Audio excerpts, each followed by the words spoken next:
আপনি বিবাহ করে নিয়ে এসেছেন, আপনার বিবাহ হওয়ার প্রায় 10 বছর 20 বছর হয়ে গেছে, এখন পর্যন্ত আপনি আপনার স্ত্রীকে মহর পরিশোধ করেননি।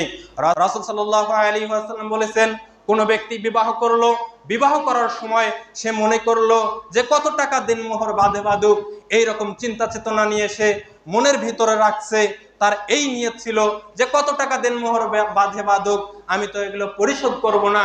এই পরিশোধ না করার নিয়তে যদি সে বিবাহ করে, বিবাহ করার পর সন্তান যতগুলোই হোক, এই অবস্থায় যদি সে মারা যায় আর দেনমোহর পরিশোধ না করে, রাসূল সাল্লাল্লাহু আলাইহি ওয়াসাল্লাম বলেন সে জিনাকারী হিসেবে গণ্য হবে।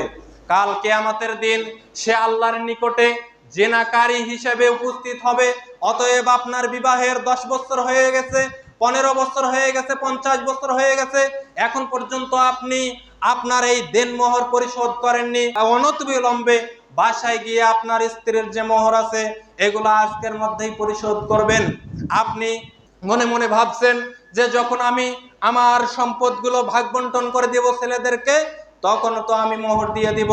তখন আপনাকে আমি বলবো, ওই মোহর আপনার স্ত্রী পেয়ে তার কি উপকারে আসবে? আপনার স্ত্রীকে যদি আপনি এখন মোহর দেন, তাহলে সে তার থেকে ওখান থেকে কিছু টাকা খরচ করতে পারবে, ফকির আসলে 5টা টাকা দিতে পারবে, মসজিদের কাজ চলতেছে এখানে 10টা টাকা দিতে পারবে, সে তার ইচ্ছা মতো একটু খরচ করতে পারবে। তার বাবার বাসা থেকে তার ভাই বোন আসে, তাদেরকেও একটু কিছু দিতে পারবে। কিন্তু আপনি এমন সময়ে তাদেরকে মোহর দিয়ে দেন, তার যৌবন শেষ হয়ে গেছে, আপনারও যৌবন শেষ হয়ে গেছে, আপনি জমি দিয়ে দিতে চাচ্ছেন, এমন সময় জমি দিয়েছেন যেই সময় মরণ তার এই নিকটে চলে এসেছে, বড় বয়স হয়ে গেছে। যদি আপনি প্রথম অবস্থায় দিতেন, অন্তত পক্ষে ওই জমিতে একটা গাছ গাড়তো, ফলের গাছ, ওই ফলের গাছে এসে পাখি বসতো আর একটু খাবার খেত, ওইখান থেকে যে নেকি হতো তা আপনার স্ত্রীর আমলনামায় যুক্ত হতো। কিন্তু আপনি এমন করেছেন যে আপনার স্ত্রীকে দেনমোহর এমন সময় পরিশোধ করেছেন, আপনার সন্তানকে আপনি দিলেও যা, স্ত্রীকে দিলেও তা।